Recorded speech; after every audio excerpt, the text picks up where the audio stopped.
지난 시간 우리는 마리아가 가브리엘 천사로부터 수태고지를 받고 유대 땅 엘리사벳을 찾아가서 그녀의 임신 여부를 확인하는 모습을 살펴보았습니다. 임신하지 못한다는 그 엘리사벳이 임신 6개월이 되어서 배가 부른 그 모습을 본 마리아는 정말 천사가 말한 그대로 이루어지고 있구나. 그러면 내게 말한 대로 나도 메시아를 잉태하는 그 정말 선택받은 여자구나라는 사실을 깨닫고 굉장히 감격해합니다. 그래서 그때 이제 이 마리아가 하나님께 찬양을 올려드리게 되죠. 그것이 바로 일명 마니피캇, 마리아의 찬미라고 하는 그런 찬양의 노래였습니다. 오늘 본문은 마리아의 찬양 이어서 하나님을 찬양하는 사가랴의 찬송입니다. 사가랴는 침례 요한의 아버지죠.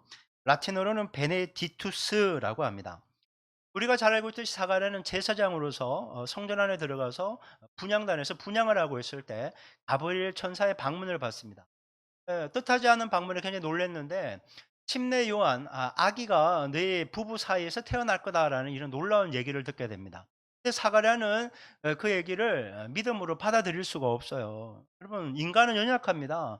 하나님이 아무리 믿을 만한 말씀을 해 주셔도 내 상황이 그것을 받지 못하는 상황이 있다고요. 이 두 사가랴 엘리사벳 부부에게는 나이가 너무 많이 들어서 아기를 얻을 수 있는 그런 몸이 아니었군요.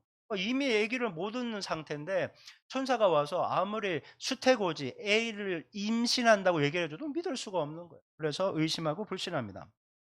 근데 여러분 감사한 게 뭔지 아세요? 하나님의 구원 계획, 이 사가랴와 엘리사벳 부부 사이에 침례 요한을 보내려고 하는 하나님의 구원 계획은 불신과 의심에도 상관없이 이루어진다라는 거예요. 여러분 하나님은 어떠한 것에도 제약받지 않고 당신의 뜻을 이루시는 분이라는 거예요. 이게 감사해요. 여러분 우리가 얼마나 믿음 없는 말과 행동할 때가 많습니까? 그 모든 것을 감안한다면 주님은 우리에게 은혜를 주실 수 있는 게 없을 거예요. "너 안 믿지? 이 은혜 못 주겠네. 너 의심하네? 이 은혜 못 주겠다." 은혜 아무것도 못 받을 거예요. 근데 하나님은 우리의 모든 허물과 연약함을 그냥 다 품고 가시는 거예요. 할렐루야. 그러면 얼마나 감사합니까? 여러분 하나님께서는 날마다 우리에게 우리가 알지 못하는 놀라운 뜻과 계획을 갖고 계시고 그 은혜를 부어 주시는 분이라는 거예요. 그런데 문제가 있어요. 사가랴가 하나님 이 수태고지를 불신했잖아요. 그러니까 징계를 받습니다. 그게 뭔가 하면 아기가 잉태해서 태어나는 10개월 동안 이 벙어리가 되고 귀가 못 듣게 된다는 거예요. 요게 있습니다. 하나님이 우리에게 예비된 은혜를 주시지만 우리가 불신하고 의심하며 그걸 잘 누리지 못한다는 것이 문제예요. 여러분 하나님이 어떤 말씀을 하시든지 간에 아멘으로 받고 넘치는 풍성한 은혜 받기를 주님의 이름으로 축원합니다. 여러분. 아멘으로 받으면 은혜를 누리는 것이고 아멘으로 못 받으면 그거 다 못 받게 되는 거예요. 그래도 하나님께서 열어주는 때가 있으니까 우리가 참고 인내하고 주님 바라볼 수 있어야 되겠습니다. 천사 예고대로 엘리사벳은 임신을 하고 이제 10 달이 되었을 때 아기를 출산하게 되는데 이 아기 이름을 짓는 과정에서 이 사가랴의 닫혔던 입이 딱 열려지게 되는 거예요. 여러분 한번 상상을 해 보십시오. 내가 10달 동안 듣지도 못하고 말하지도 못하는 그 답답함 속에 살다가 10달 만에 이렇게 말을 하기 시작한 거예요. 그러면 내가 좋아하는 사람 붙잡고 막 수다를 막 3일 막 밤낮을 떠들지 않겠습니까? 근데 사가랴는 입이 딱 열리는 순간 세상적인 말 하나도 안 합니다. 왜냐하면 성령이 그를 사로잡고 하나님의 그 성령 충만함 속에 예언의 찬양을 고백하기 시작했기 때문이죠. 지난 시간은 우리가 마리아의 찬미 속에 나타나는 하나님은 어떤 분이신가 살펴봤는데 오늘은 사가랴의 찬양 속에 나타나는 하나님은 어떤 분이신가 살펴보려고 합니다. 여러분 우리가 하나님을 올바로 알고 믿어야 되는데 그 하나님은 성경이 말하는 하나님을 믿어야 되는 거거든요. 그러니까 이 사가랴가 성령 충만한 가운데 하나님이 어떤 분이신지를 알고 찬양을 합니다. 오늘 그 세 가지를 살펴보고 우리가 성경이 말하는 하나님을 올바로 알고 믿으며 그분께 찬양과 감사와 존귀와 영광을 올려드리는 그런 시간이 되기를 소망하는 것입니다. 자, 그렇다면 이 사가랴의 찬양 속에 나타나는 하나님은 어떤 분이실까요? 자, 하나님은 어떤 분일까? 첫 번째, 하나님은 당신의 백성을 돌보시고 속량하시는 분입니다. 하나님은 당신의 백성을 돌보시고 속량하시는 분이에요. 오늘 본문 67절부터 69절 말씀을 보겠습니다. 여러분 주보 사면이나 화면을 참조해 주시면 되겠습니다. 67절부터 69절까지. 자, 읽을게요. 시작. 그 부채인 사가랴가 성령의 충만함을 받아 예언하여 이르되 찬송하리로다 주 이스라엘의 하나님이요 그 백성을 돌보사 속량하시며 우리를 위하여 구원의 뿔을 그 종 다윗의 집에 일으키셨으니 성령 충만을 받은 사가랴가 예언하면서 찬양합니다. 찬송하리로다 주 이스라엘의 하나님이여 그 백성을 돌보사 속량하십니다. 여러분, 하나님은 당신의 백성을 돌보시는 분입니다. 여러분, 하나님이 여러분을 돌보시고 계심을 믿으시기 바랍니다.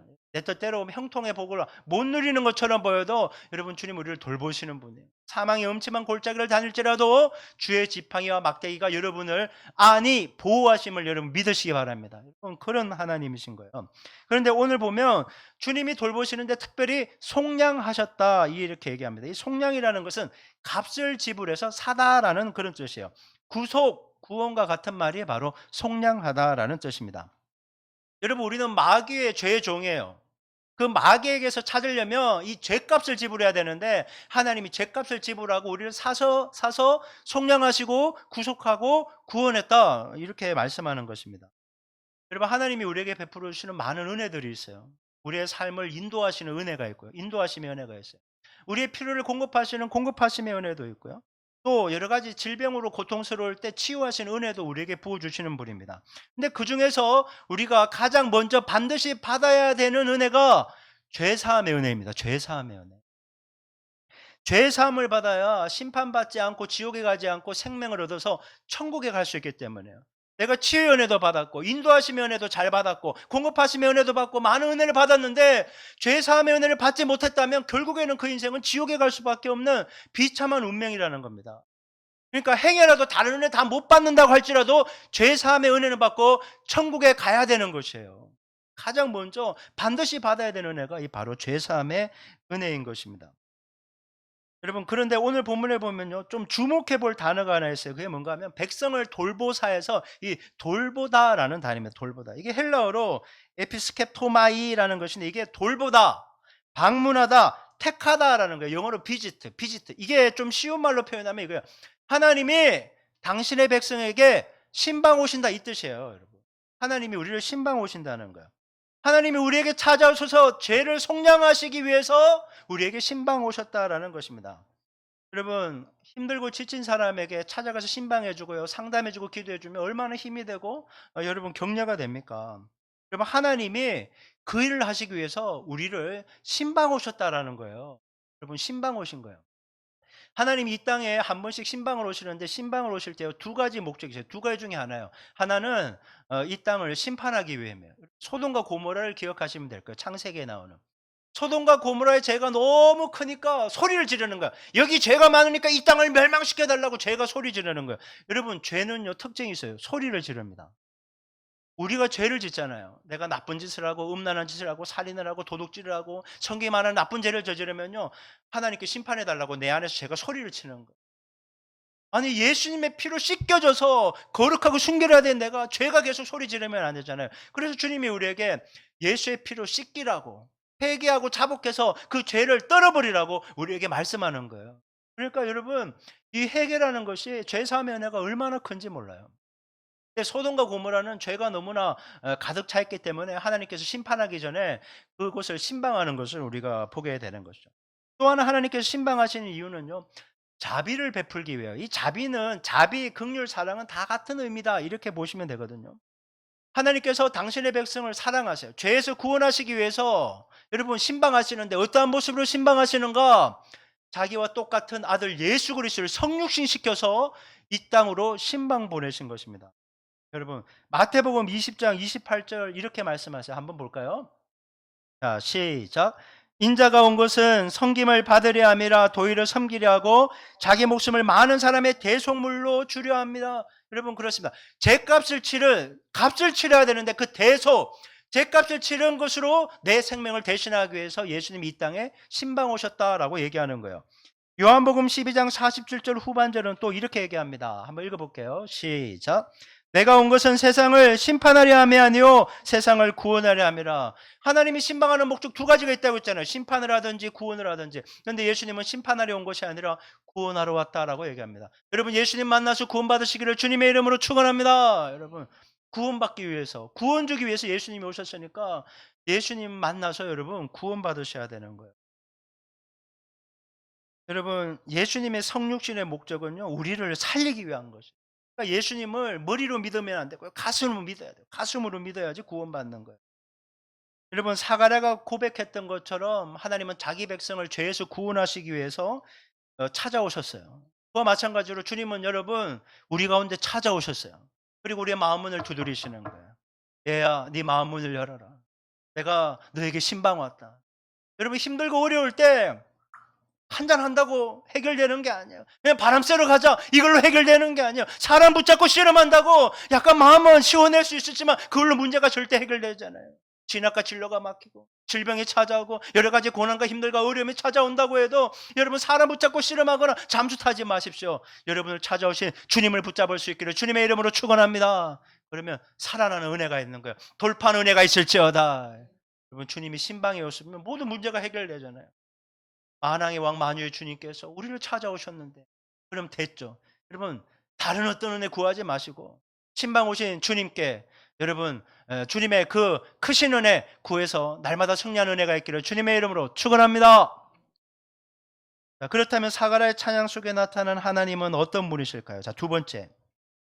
하나님은 구원받은 자들이 주의 앞에서 성결과 의로 섬기게 하시는 분입니다. 구원받은 자들이 구원받은 걸로 끝나는 것이 아니라 주님 앞에서 성결과 의로 섬기게 하는 분이라는 거예요. 자, 오늘 본문 74절, 75절 한번 볼게요. 자, 74절, 75절. 시작. 우리가 원수의 손에서 건지심을 받고 종신토록 주의 앞에서 성결과 의로 두려움이 없이 섬기게 하리라 하셨도다. 자, 하나님은 원수 누굽니다? 원수. 사단의 손에 붙잡혀서 죄의 종으로 죽을 운명이었던 우리를 그의 손에서 건져 주신 거예요. 구원해 주셨잖아요. 그러면 야, 구원했으니까 내가 할 거 다 했다. 네가 이제 앞으로 알아서 살아. 이렇게 얘기하는 게 아닙니다. 구원받아서 자유인이 되었는데 그 자유로 너의 육체의 기회를 삼지 말고 세상에서 그냥 노세 젊어서 노세 그거 그냥 즐기면서 살지 말고 주를 섬기는 자가 되라. 이렇게 말씀하는 겁니다. 구원 이후의 삶이 있다는 거예요. 그것은 바로 섬기는 삶이라는 거예요. 구원 이후의 삶이 있다는 거예요. 구원받은 자들은 죄의 종에서 자유케 된 것 아닙니까? 그러니까 이 정말 내 인간적인 노력으로는 절대 구원받을 수 없고 죄값을 치를 수 없는데 이 비천하고 무익한 나를 주님 구원해 줬으니까 여러분 감사해서라도 주님께 보답해야 되잖아요. 그게 바로 섬김이라는 것입니다. 여러분 예수를 정말 제대로 믿으면요 구원의 감격이 있어요. 첫사랑이라고 표현할 만큼 첫사랑 그 감격이 있잖아요. 그 감격 때문에 그때 반짝 예수를 열심히 믿다가 이거 뭐 양은 냄비처럼 순식간에 식어버린 사람이 너무 많아요. 그런 사람 너무나 많더라는 거예요. 청소년, 대학 청년 시기에는 막 주님을 위해 막 불태워요. 막 선교사로 막 헌신하겠습니다. 막 그렇게 하는 친구들이 얼마나 많은지 몰라요. 근데 이제 대학을 졸업하고 이제 뭐 학교를 졸업하고 직장 생활을 하고 또 이성교제하고 결혼을 해서 애를 낳다 보면 그냥 세상에 정신없이 사는 거예요. 정신없이. 그래서 그 젊은 날 좋았던 시기에 주님께 예배하고 하나님께 헌신하며 막 선교 여행 막 따라다니면서 그렇게 애쓰고 막 주님을 위해 눈물 흘렸던 걸 다 싹 잊어버리는 거예요. 받았던 감격도 없고 교회는 오지만 습관적이고 형식으로 오고 이제 막 2박 3일 막 캠핑 가버리고 막 그런 일이 비일비재해지는 거예요. 신앙이 죽어버리는 거죠. 또 삶의 위기가 닥쳤을 때 이 중년이 되면요 질병 한 번씩 걸리잖아요. 암에 걸리는 거예요. 그러면 하나님이 기회를 주는 거예요. 아 살고 싶어서 신앙을 회복하는 거예요. 그래서 한 1-2년 정말 수술 받는 동안 참 하나님께 기도해서 이게 잘 치유받아요. 감사하다면서 교회는 와요. 근데 한 몇 개월 지나고 1년 지나면 또 세상으로 돌아가 버리게 되는 거예요. 받았던 은혜를 다 잊어먹는 거예요. 여러분 얼마나 많습니까? 여러분 오늘 성경은 이렇게 얘기해요. 종신토록. 종신토록이 뭐예요? 살아있는 모든 날 동안 주님을 섬겨야 한다는 것입니다. 여러분, 여러분의 신앙이 저는 주님과 함께 아름답게 롱런하기를 바랍니다. 젊은 시간 한순간 번쩍하지 말고 좀 제발 롱런했으면 좋겠어요. 저는 지금 뭐 개척교회를 하고 있지만 저는 마지막 은퇴 후의 삶을 항상 그리고 있어요. 하나님 생명이 내 말을 못할 때까지 하나님 설교할 수 있게 하시고 이 설교가 만약에 성령의 충만함 속에 사람을 살지 못한다면 그때 내 인생을 거두어 달라고. 내가 더 설교하고 싶고 더 목회하고 싶더라도 하나님 아버지 내가 그 이상 더 이상 영향력도 없다면 그냥 나를 그냥 데리고 가시라고. 그렇게 기도하고 있다. 여러분 정말 주님을 섬기는 것은요. 멈추지 말아야 되는 것입니다. 종신토록 해야 되는.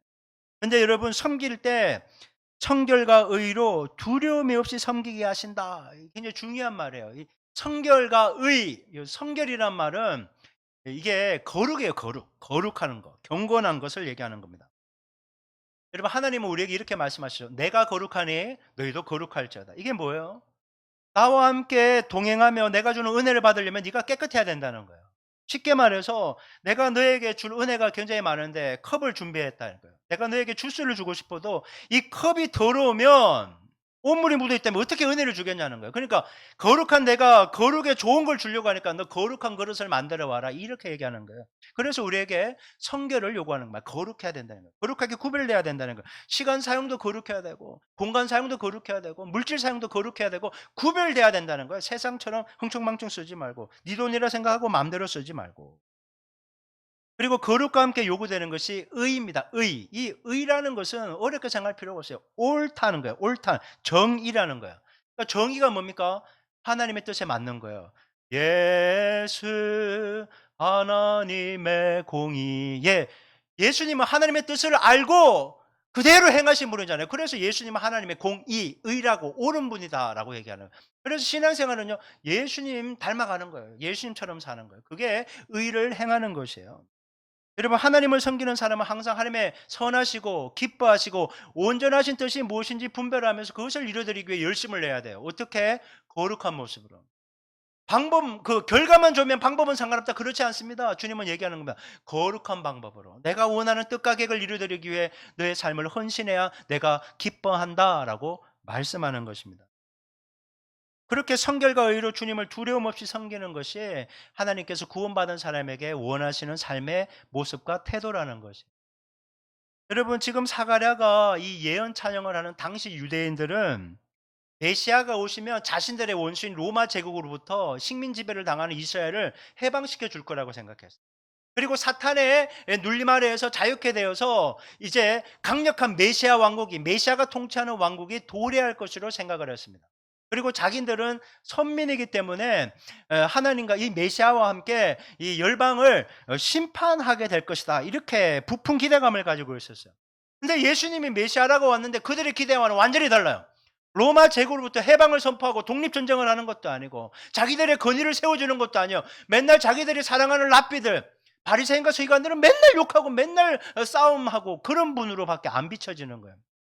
그러니까 자기들이 기대했던 메시아가 나고 너무나 예수님이 다르니까 그분을 받아들일 수가 없는 거예요. 그래서 배척하고 거부하고 급기야 로마 제국에 그냥 죽도록 던져버렸던 것입니다.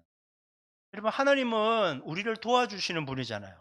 하지만 하나님이 우리를 도와주시기 위해 존재하는 분이 아니에요. 여러분, 우리가 하나님을 섬기기 위해 존재한다는 사실을 우리는 늘 기억할 수 있어야 되는 것입니다. 여러분, 우리가 지금 예배하는 것이요, 주님을 섬겨드리는 것이에요.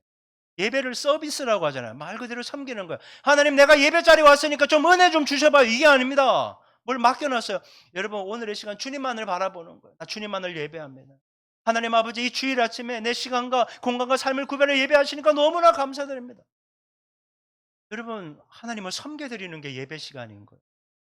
여러분, 주님이 맡겨주신 사명을 감당하고 거기에 헌신하는 것도요, 주님을 섬겨드리는 거죠. 여러분, 그리고 하나님 우리를 두신 삶의 자리가 있다고요. 그 속에는 함께하는 사람들이 있잖아요. 그들을 사랑하고 섬기고 그들의 영혼의 때를 위해 기도하고 복음을 전하는 것도 여러분, 주님을 섬기는 것이라는 거예요. 여러분, 골로새서 3장 23절은 이렇게 말씀하십니다. 한번 읽어볼까요? 자, 시작. 무슨 일을 하든지 마음을 다하여 주께 하듯 하고 사람에게 하듯 하지 말라. 여러분, 중요한 영적 원리가 있어요. 여러분, 사람을 섬기는 것이 주님을 섬기는 것입니다. 예배 자리에 와서 찬양하고 기도하고 말씀 듣는다고 이것만 하나님을 섬기는 것이 아니라 이것만 주님을 섬기는 것이라고 생각하니까 예배당을 빠져나가는 순간 예배당 안에서의 삶과 예배당 밖에서의 삶이 달라지는, 이중적으로 살게 되는 거죠.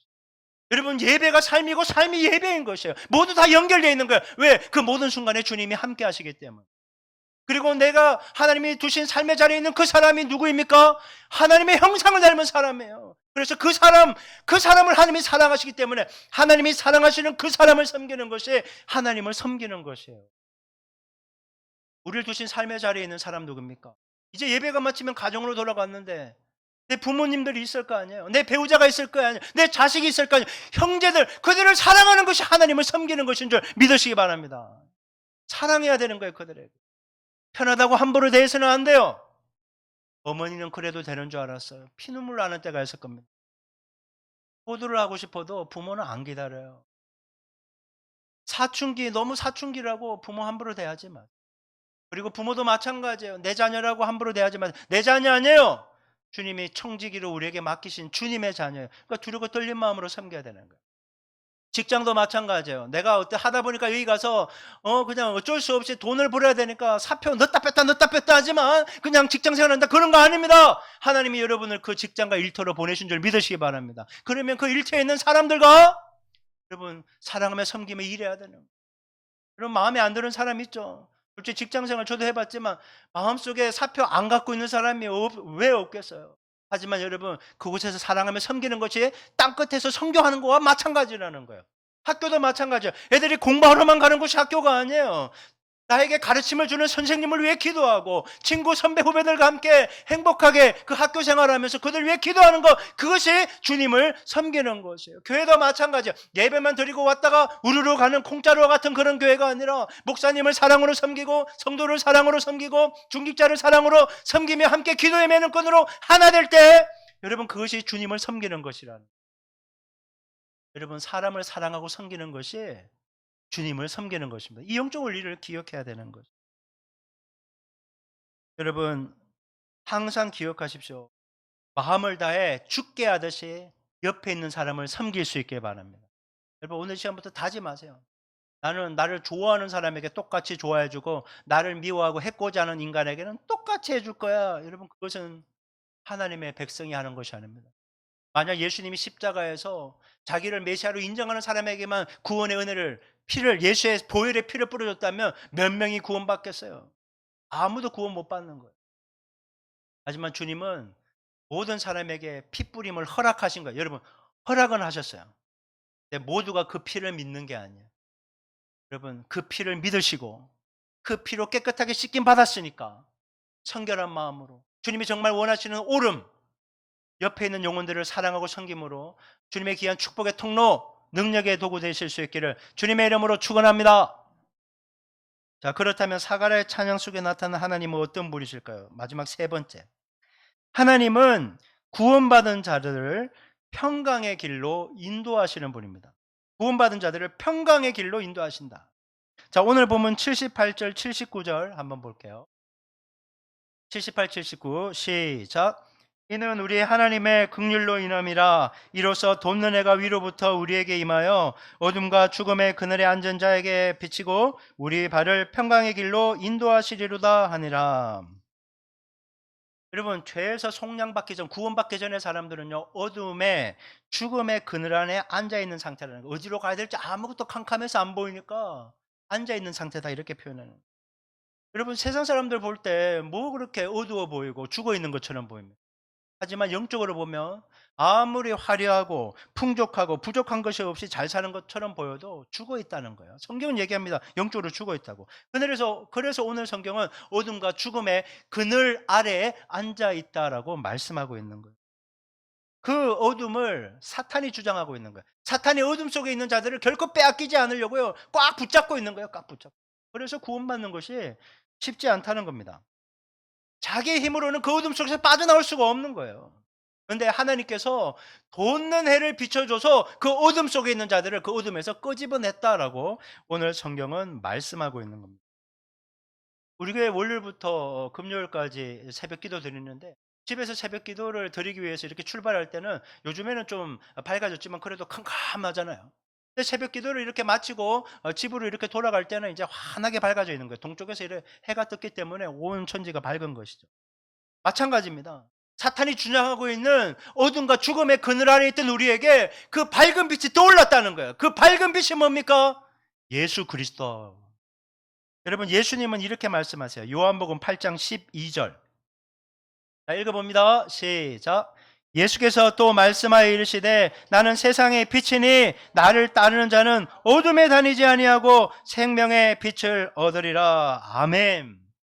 어둠과 죽음의 그늘 아래에 있는 우리들에게, 헤매는 우리들에게 밝은 빛을 비춰주신 분이 예수 그리스도, 그분이 예수 그리스도라는. 여러분, 우리의 인간적인 노력으로는 절대 그 속에서 빠져나오지 못합니다. 이 빛은 우리가 만들어낸 것이 아니에요. 주님, 우리에게 빛을 주십시오 해서 빛이 오신 것이 아니에요. 그냥 하나님께서 작정하시고 빛을 보내신 것이에요.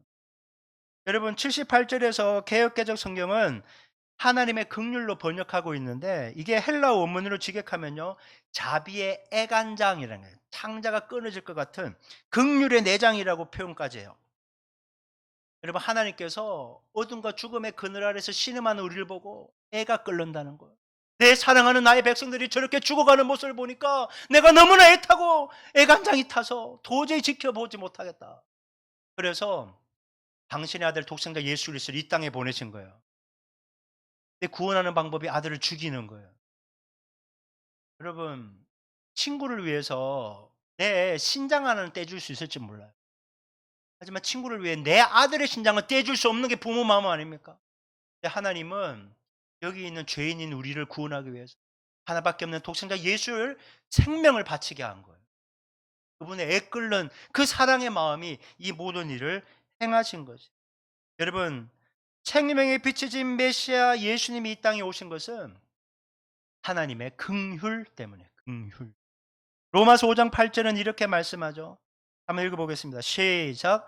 우리가 아직 죄인 되었을 때 그리스도께서 우리를 위하여 죽으심으로 하나님께서 우리에 대한 자기의 사랑을 확증하셨느니라.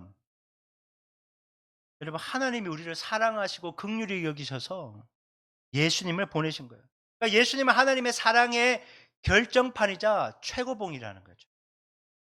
사랑 덩어리가 예수님이에요. 사랑 덩어리가. 예수님은 하나님의 사랑에서 나온 가장 큰 선물이에요. 이 선물을 받으셔야 되는 거예요. 여러분, 우리는 하나님의 선물인 예수님을 믿음으로 받아들여서 구주와 주님으로 믿어야 돼요. 구원자뿐만 아니라 그분이 우리 인생의 주님, 주인이 되게 하셔야 되는 거예요. 하나님 나의 주인이십니다. 내 삶을 주님이 원하시는 대로 인도하여 주옵소서. 그 길은 날 향한 베스트임을 믿습니다. 주님이라고 정말 믿으면 따라가는 거예요. 못 믿으니까 자기가 원하는 대로 가려고 하고 주님을 끌고 가려고 하고 나는 내 인생의 주인, 주님은 나를 도울 뿐, 이렇게 되는 거죠. 여러분, 어둠과 죽음에서 빠져나오는 유일한 길은 예수 믿는 길이요. 예수를 믿어야 평안의 길로 인도함을 받게 되는 것입니다. 여러분, 요한복음 14장 27절은 이렇게 말씀하세요. 읽어봅니다. 시작.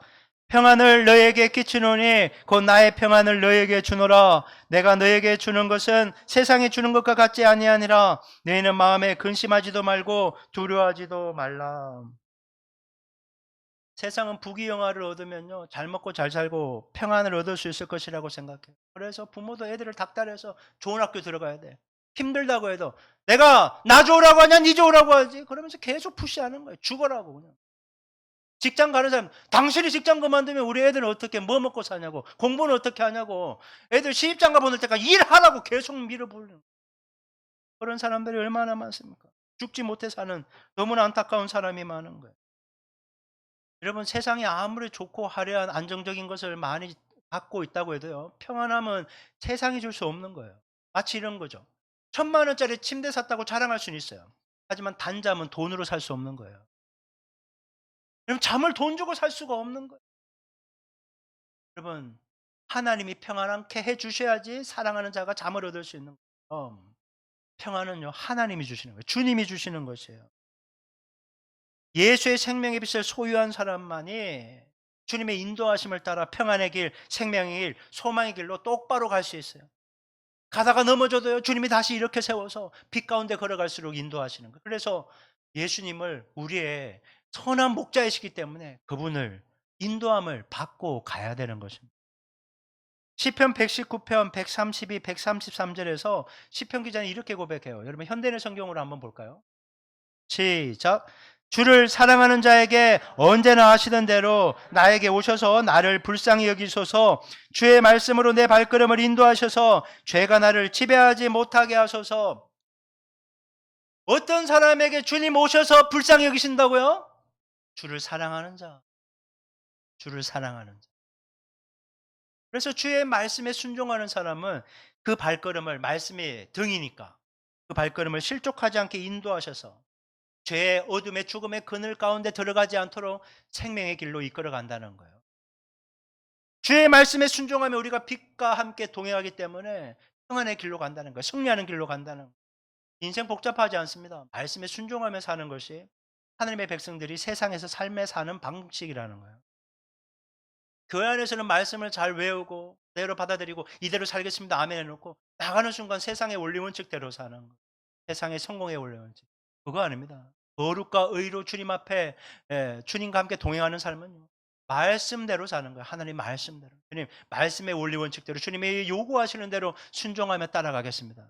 그러면 빛 가운데서 생명의 길로 평안의 길로 가는 거예요. 근데 왜 내가 계속 불안하고 염려가 되고 걱정이 되고 두렵습니까? 말씀에 순종하는 길에서 벗어났기 때문에 그런 거예요. 주여 순종의 길로 빨리 돌이키게 하여 주옵소서. 주님이 원하시는 길로 가야 되는 거예요.